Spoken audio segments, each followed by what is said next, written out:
I had thought that it would turn out to be a normal Friday evening. My pal Ronnie and I would spend the night together, order some food, and watch an old film.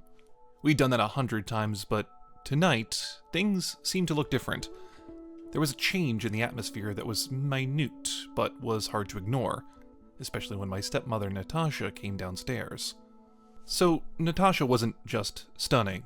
At 43, she gave out a depth of poise and self-assurance that one could not ignore. Recently, however, her attitude has declined somewhat. The way she looked at things and carried herself was different in a divided manner. The moment Natasha stepped in that night, it was as if the air in the room answered her. She wore a thin, dark silk robe that borderline seemed too normal looking in comparison to the sort of poise she came along with. She gestured thrice, each time holding out 2 glasses of red wine and shooting her gaze at me, almost grinning as she did so. She gave me a glass too. However, as much as that seemed innocent, I couldn't help but note how her fingers brushed me for a fraction of a second longer than appropriate. "Looking at you two, this night seems to be treating you quite well, isn't it?" She stated pleasantly, yet in a slightly husky manner, making it clear it was an expectancy rather than a question.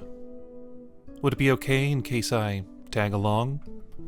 Ronnie and I looked at each other. However, he appeared as shocked as I was, and yet no one was able to give an understandable explanation as to why it shouldn't happen. Natasha adjusted herself on the couch, settling next to me and Ronnie in the space depicted as appropriate. It was a nonchalant displacement, but somehow made the place appear much cozier. She sat back with her legs crossed, and I found myself paying attention to certain aspects that had never registered before, such as the way the light fell on her hair and the relaxed position she had taken. The 3 of us shared a conversation that can be best described as encompassing the whole universe simultaneously.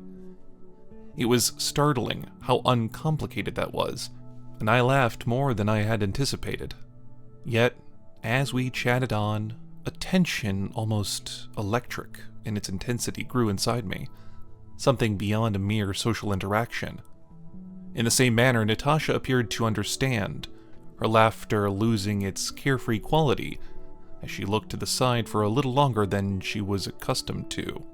After some time, she positioned herself a little closer. This time her palm was on my shoulder, then on Ronnie's arm. There's no need for her to speak. Her touch is quite sufficient. Soothing, but also a little intimidating. I looked at Ronnie, who seemed to be in the same situation, and then Natasha's eyes were on us, with a smile that was both inviting and mysterious. "I know you both want to poke your nose into the situation," she said almost in a whisper, still keeping her hand on Ronnie's arm and looking at us alternately.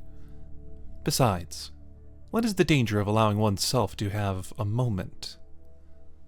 The atmosphere felt heavy with the gravity of her statement, and I felt both thrill and dangerous pause, as if we were on the brink of some God knows what. As little as she could, she leaned closer to me, her eyes on mine, and at that instant, nothing else in the entire room held any form of importance. Gradually, she tenderly kissed my cheek, her lips staying there for just the right amount of time for me to feel a jolt of excitement.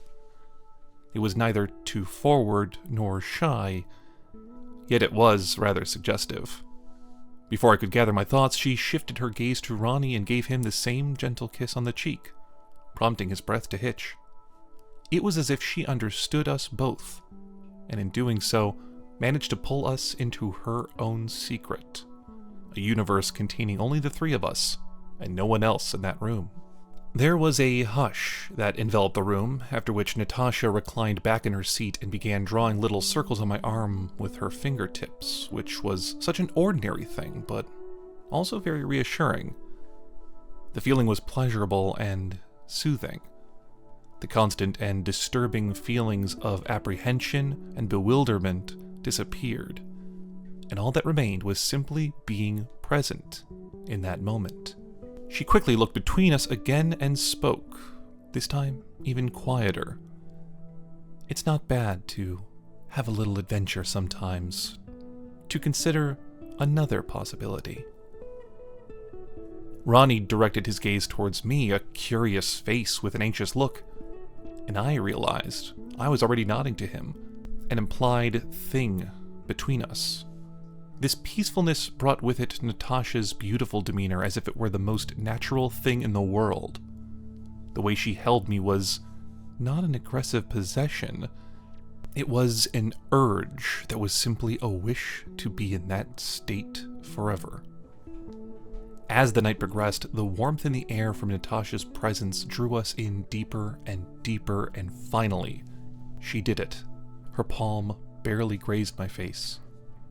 And then, without saying anything, she kissed me very gently.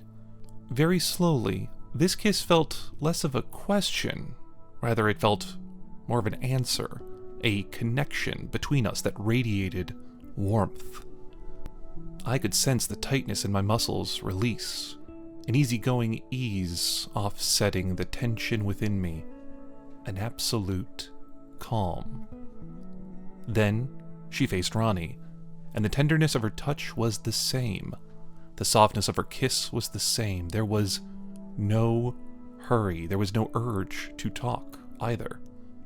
It was the physical proximity that was satisfying, an unarticulated companionship that required no words. It was only when she broke off the hug that Natasha turned her attention to us, allowing a smile to cross her face. A quiet, pleasantly packed smile that assures one that everything is all right. She inhaled deeply, her expression softening as she glanced from Ronnie back to herself, and then finally spoke. That is probably just what we all needed. Once Natasha departed, Ronnie and I remained in the same spot for a while. And even after her physical absence, her haunting presence resided within the room with a rather pleasant feel to it. We managed to look at each other, both being slightly awkward but affected. It was so interesting that there was something we were given to understand which inexplicably brought all of us together. And just before he turned to go, Ronnie glanced back at me, looking astonished and thoughtful at the same time. "Do you think this makes any difference?" he asked in an undertone. I was lost on how to respond. I only gave a slight nod since the events of the evening weighed down on me. Yet, some things had changed. However, it wasn't alarming. If anything, it was a sensation that we had crossed a threshold into something unfamiliar, yet somehow felt appropriate.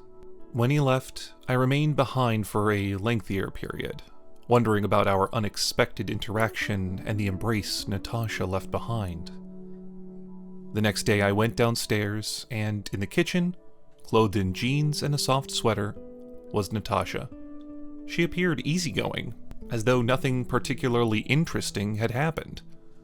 However, upon spotting me, even in her usual coolness, she beamed that angelic smile that reminded me of the moment on the couch. "Good morning," was how she greeted me, suggesting that she could almost read my thoughts.